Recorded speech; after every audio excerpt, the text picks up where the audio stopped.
This is Nothing But the Truth, where we take complicated information and separate the facts from the lies, the misinformation, and the misrepresentation, so you're left with the truth, and you can make informed decisions that affect your personal life, because we don't always know the intent of the message that's being conveyed.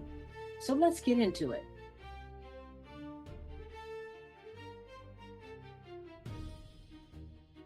Our vice president is in charge of a new division. It's called the fraud division. You know, if we straighten out half the fraud that took place in this country over the years, we'd have not only a balanced budget, we'd have a big surplus. Now, you may have heard the claim that if we eliminated fraud, we could fund Medicare forever and even create a surplus. Now, that sounds good, and of course, fraud should be addressed.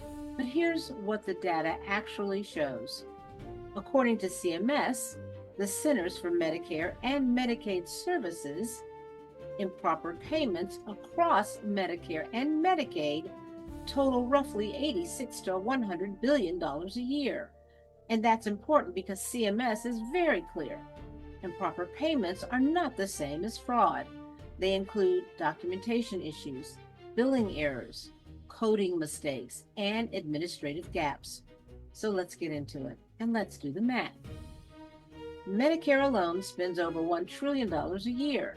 The federal deficit is around $1.5 to $2 trillion annually, and the national debt is over $30 trillion. So even if you eliminated 100% of improper payments, you would only cover about 5 to 6% of the annual deficit and less than 1% of the national debt. Let that sink in. Tens of billions versus trillions. And this isn't just one perspective. Across nonpartisan agencies like the Congressional Budget Office, the Government Accountability Office, and CMS, the conclusion is consistent. Fraud reduction is important. Oversight matters, but it is not large enough to fund Medicare indefinitely, balance the federal budget, or create a surplus. So here's where the claim starts to break down. It assumes that fraud is large enough to offset problems measured in trillions.